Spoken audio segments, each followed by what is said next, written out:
Welcome to Talk Me Healthy. My name is Sherry Keating, founder, Diabetes Care Consulting. The goal of Talk Me Healthy is to provide you education on how to live your best life every day starting today. Each show will bring a different health-related topic and exciting guests to share their expertise, passion, and personal stories. My hope is you will hear something that motivates you to make a small step towards living a healthier, happier life.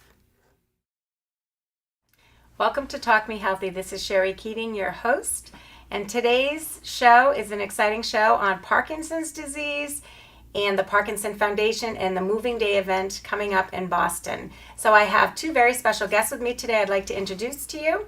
My first guest is Francesca Villa, and Francesca is a Community Development Manager for the Parkinson's Foundation, right? Yeah. Did I get that right? Okay, good.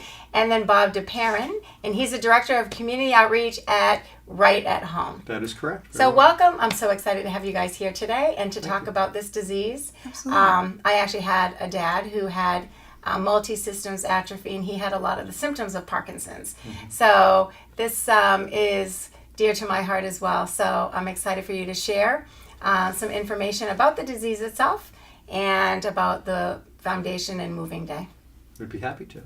So, you know what, I like to start off with getting to know you a little bit. I like the viewers to get to know who you are a little bit and why you're doing what you're doing. So, would you mind sharing that information? Sure. So I have been with the Parkinson's Foundation for 2 years, and I actually got involved with Parkinson's disease because my grandpa suffered from Parkinson's and died from complications about 10 years ago.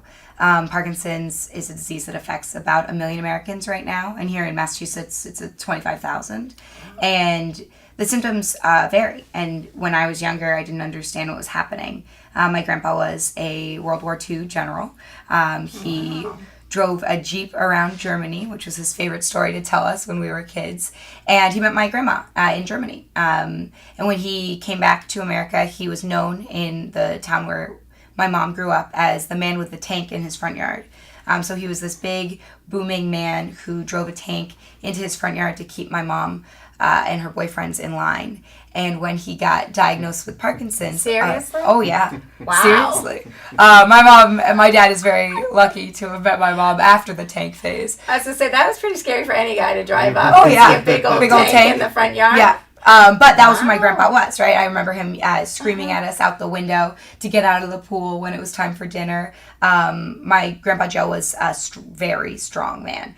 And when he was diagnosed with PD, the first symptoms for him were facial masking. So he no longer had a sense of expression on his face. And then he really lost the strength in his voice. And from there, he deteriorated quickly. And as a grandchild, not knowing what was happening to my grandpa, someone who I really knew exactly what he was like, this loud man with a tank, it was really hard to watch what he went through. And one of the things I thought a lot about as my aunt became his primary caregiver was the fact that there was no resources for us as a family. It was a scary diagnosis, and my grandpa would see a neurologist every 6 months and then not see anyone. And he didn't have a support system. He didn't have care. He didn't have other people. And he really went into himself. And it was a rough time because he suffered from Parkinson's for 10 plus years. So I found the Parkinson's Foundation because one of their key focuses is empowering patients to take care of themselves and empowering them to be an active member of their treatment and live healthier lives, so that my grandpa could have come with us to horseback riding and figure skating instead of holding up and feeling like he wasn't a part of society.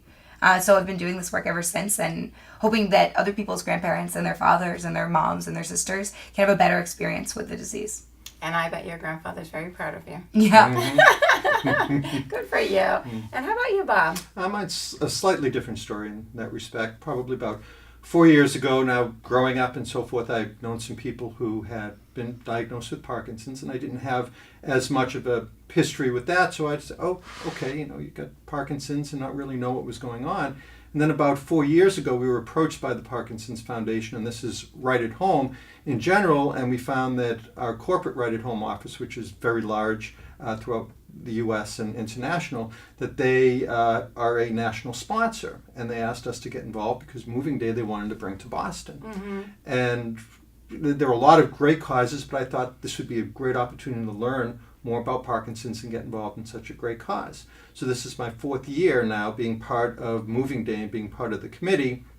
And because of that, I've gotten to know so many more people with Parkinson's, learned about their stories, learned about the resources involved, been able to start a Parkinson's classroom support group as well, and just been able to help and just help people with so many different resources in the area, get to work with people like Francesca, and she's been great and a wonderful new resource the last couple of years with Parkinson's, and to have the ability to get other people involved as well, and it's just been a really great experience, and that's basically my story.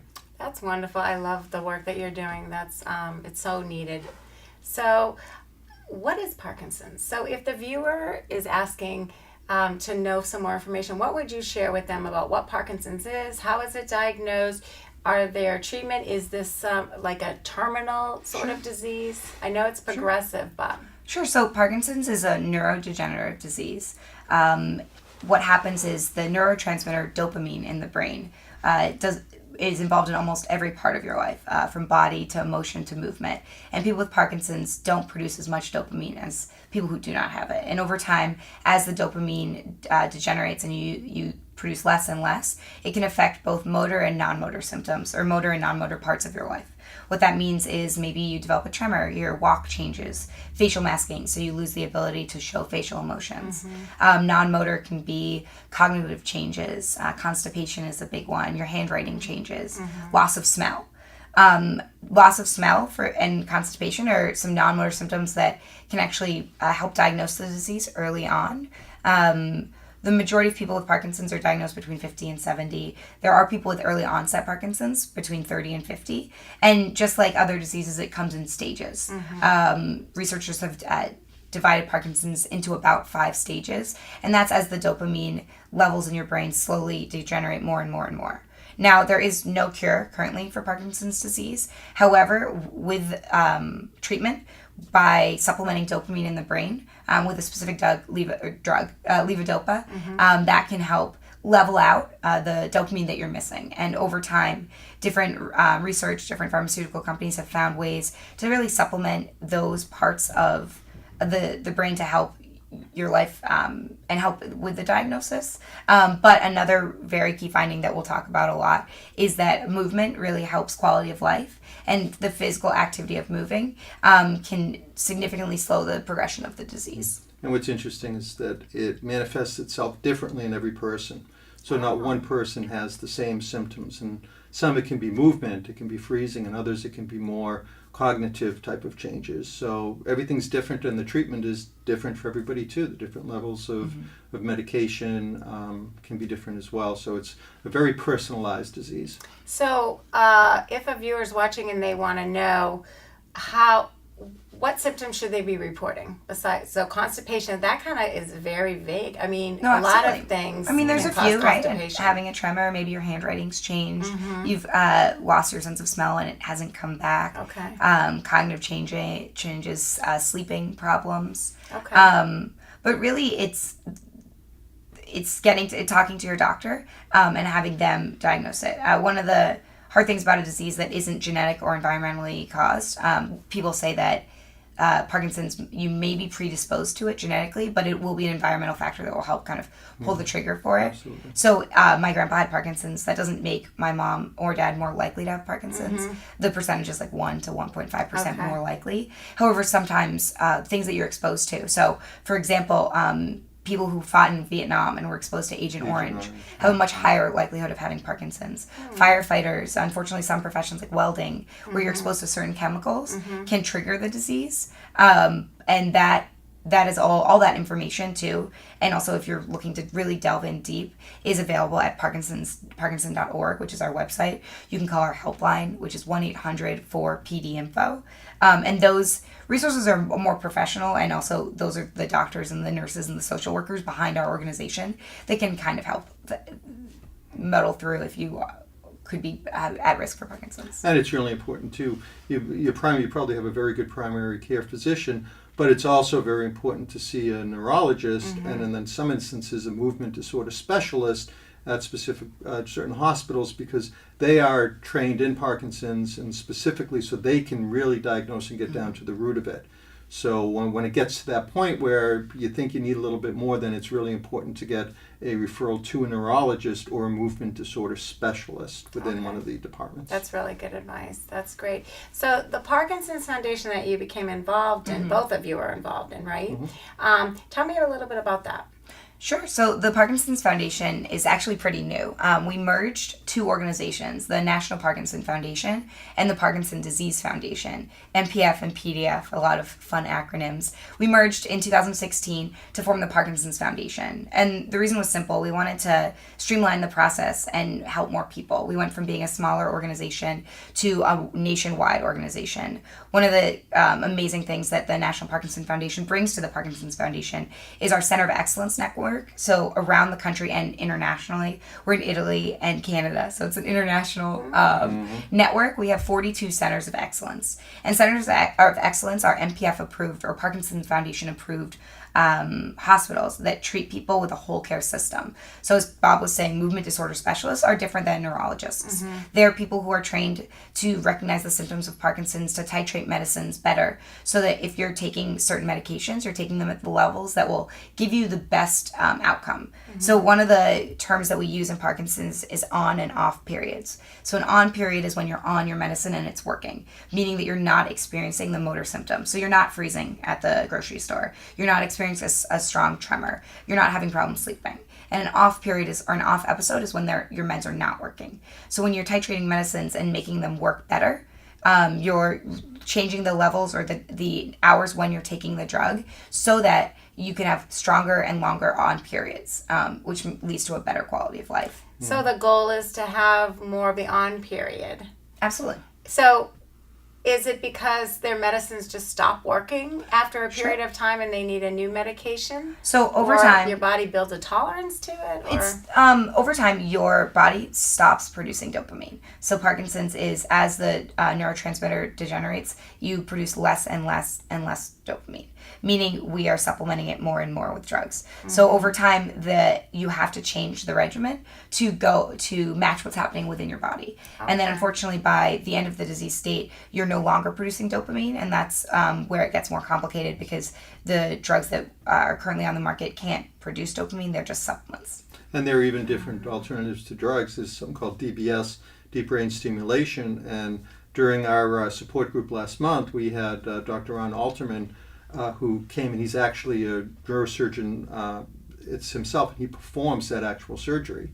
And he went through the aspect of how it's implanted and a kind of a programming pacemaker type is implanted as well, to help produce more dopamine in your brain through that. And he's actually going to be speaking to a group that we've put together later on this month. So there are other aspects and other methods that can be done if medication is not producing, or it's being outdated, basically. And so the money raised by the foundation is actually supplementing that or paying for those clinical trials and research to find... No, sorry. Yeah. I'd like to correct that. As we Okay, go well, through- that's what I'm asking. Is that what the Parkinson's Foundation... No, so the Parkinson's Foundation's mission is kind of threefold. Okay. We absolutely have the money we raise goes to a few national programs that are that I'd love to highlight. So we don't pay directly for research, which is a key detail there. But we do have our Parkinson's Outcome Research Project. So that does have research in the name, but the research project has about 9,200 Parkinson's patients across the country. And using that study, we found patterns and trends in Parkinson's disease. And as Bob was saying, the disease is different for everyone. People who work with Parkinson's patients will say, if you've seen one Parkinson's patient, you've seen one Parkinson's patient, which is the hard treatment model. So the Outcome Project, the goal is to find trends and patterns within Parkinson's, which is where we have found a few key findings that we've now implemented for programs nationally. So for example, over time we found that when people are hospitalized, so because Parkinson's comes with falls and it comes with freezing and movement, there's a higher frequency for falls and injuries. So people go to the hospital. And unfortunately, when people are in the hospital, of those people, 3 out of 4 people who are hospitalized don't receive their Parkinson's medications on time.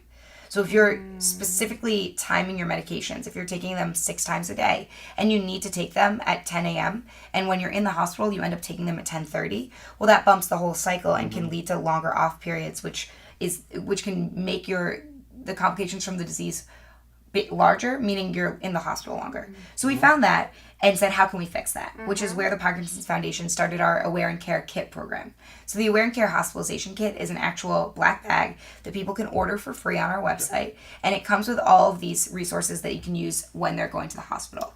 So not only does it have a tear-off sheet that says, these are my medications, and here are contraindicated medications, because when you're taking a regimen of drugs, there are many that interact poorly with Parkinson's drugs. And the last thing you want is complications from that.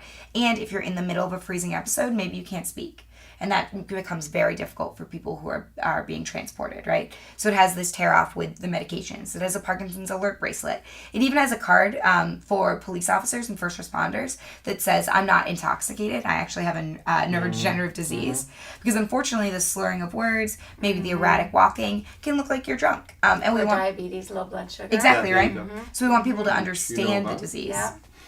And that kit came from our Parkinson's Outcome Project. Okay. So people can order it and use it. And we get amazing calls on our helpline all the time saying, I used this kit. I grabbed it when my husband had a fall. And we went right to the hospital, and it really facilitated our visit. And it's free. Yeah, absolutely. And you can go on the website and just order it. You got it. Yep. Awareandcare.org. Right. Awareandcare.org.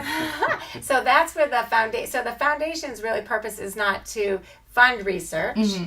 It is to do all of these different projects to help people with the disease make it easier in their life to live. Well, there are also some grants, which I want to say, an example of with each moving day, with what we raise, there are certain grants, organizations that apply for grants, and we go through a process of determining which ones to do it. So we want to support on the national and local level. So those national programs, like our helpline, which is open 9 to 5 every day, and you can call. Those are the professionals. I am a community development manager and a fundraiser. So when it comes to actually the nitty gritty, I don't know neurologists as well as our helpline does, right? And those national services are available in areas where we don't have a local presence. So if you're all the way out in Springfield and you're not going to come to moving day, you can call the helpline and learn more or get resources there, right? But on the local level, absolutely, as Bob was saying, our moving day events help provide community grants and community support within the greater Boston region.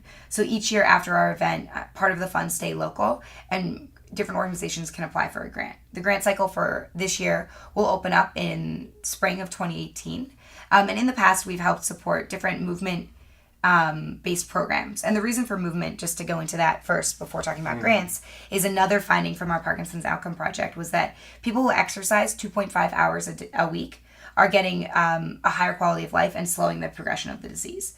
And when a disease comes with anxiety, when it comes with cognitive issues, when it comes from a desire to isolate, movement and exercise classes and an opportunity to leave the home can be huge too for quality of life. So that means anything from dance for PD programs to cycling to rock steady boxing to seated drumming to stretching. And these are all different programs that you can absolutely ask more about, and I'll tell you more about them individually. But they're all programs that have positive impact for people with Parkinson's. The Tremble Clefs are a very fun group based out in Waltham who sing. And singing is big as a vocal exercise. It helps with voice when you're losing your voice from the disease. And the Tremble Clefs are also a community in which you can share your disease and your diagnosis and have a group of people who all have Parkinson's, but also all love to sing. So these community grants help support programs like that. This year we had, I think, 8 applicants, and we're able to give out 3 grants. And they went to programs like Rock Steady Boxing, based out of one of our centers of excellence, the Beth Israel BIDMC, Beth Israel Deaconess Medical Center. That's it. A nice title there, but... So what is the boxing? I'm curious about what they're doing. So boxing, Rocksteady is a specific program within boxing, but there's a bunch of different boxing for Parkinson's. But over time they found, there's a study based out of Indiana where Rocksteady Boxing is based, that found that boxing and the movements that go into boxing, all the jabs and the punches, the hooks, the moving of your feet, all of these different type of motions can stimulate the brain in a way that really positively impacts people with PD. Right? It's non-contact boxing, absolutely, because there is a connection. It's funny because there is a connection with head injuries and Parkinson's. So a lot of people will say, wait, I feel like boxing is bad. But with non-contact boxing, it's those non-repetitive movements can help build strength part of their program is teaching people how to fall so they can roll instead of falling and breaking something. And it's there's a big community sense there as well. There's some great programs absolutely around the greater Boston area that do that. Area, right. Because specific trainers go through, I think it's the Midwest, and they go through a specific training program. They come back and they can, through local gyms, they will put these programs together and go through it. And it's actually a whole process too. It's not just the jabbing and the boxing, but it's the whole training program, almost like you're going through and getting ready for a boxing match. Wow, that's fascinating. So are these grants throughout Massachusetts, or are they specifically in the Boston area? Or we try to support as many areas as we can. One of my goals as a community development manager is to move into the Worcester area more and support groups that are further out, right, in the center of Massachusetts. I'm not a Boston local, but I understand Boston a little bit better from living here for a few years.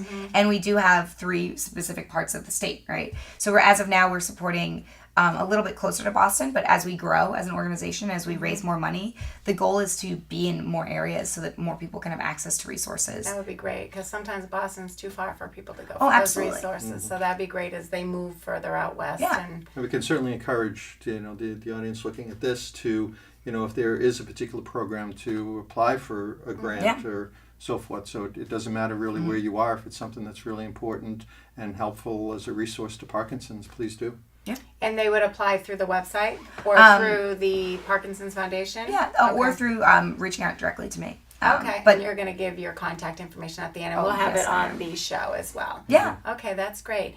So what about moving day? So tell me all about it. Sure. I can't wait to hear about moving day. Well, Bob can tell you from the beginning what All right, the event Bob. was like, if you'd like, Bob, or I can give you the summary. We can start from the very beginning. Yeah, from the very beginning of time. Beginning. From the very beginning. Very beginning was very interesting because we had it all set up, and it was probably the rainiest day of the year.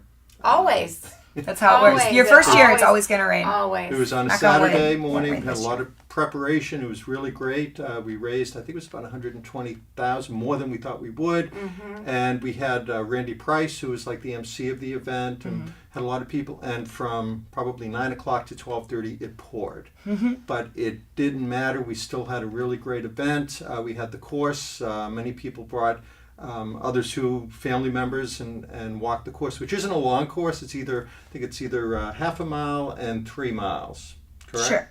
Yeah. So why is it called Moving Day? Thank you for asking. Yes, I'm dying to know why. Moving Day, the event itself, is a celebration of movement. I think I want to So keep it's all about highlighting. movement. So Absolutely. Parkinson's is really all about movement. It is, and it is a movement disorder, so that is Yeah. a part of it as well.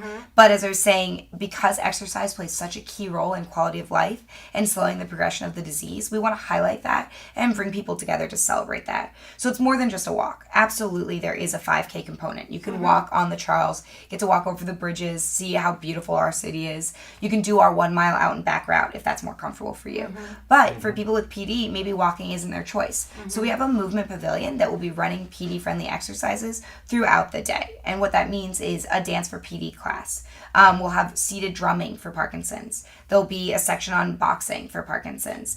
Nordic walking is a new one we'll be bringing to the Boston community this year, which is walking with poles, and the system is more effective for people with Parkinson's. Last year we were lucky to have the bike bus, which is a very fun bus filled with spin bikes, because cycling for Parkinson's is a really positive exercise. And this bus drives around while people can work out. So we try and bring that and highlight the importance of movement so that people really can get a grip on it, right? Not only do we have that movement aspect, we'll have a whole bunch of sponsors there who will be talking a little bit about what they can bring to the table when it comes to Parkinson's. There are a lot of side effects or parts of the disease that need to be managed, and there are pharmaceutical therapies that can help with that. So we want to give people those options. This year I'm very excited.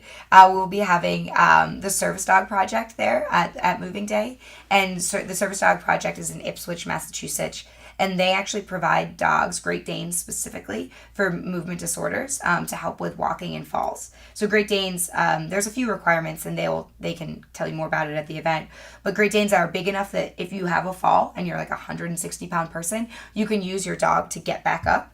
Isn't that amazing? And they walk. People walk with their dogs. So Great Danes and the Great Dane puppies will be there. Mainly for me, love dogs. Me but too. but for everyone else, so they can see the kind of options that are out there. We try and make it fun. There's going to be a kids zone, and the kids zone this year will feature a pumpkin patch because our event is on October 14th, so people can paint pumpkins and bring them home for the kids. We have a sign making area so you can support your family and your team. People make teams and join the event. So we have some fun teams. I know we've got our team Rocksteady Boxing. We've got the Barbara Brigade. We've got the team Boots.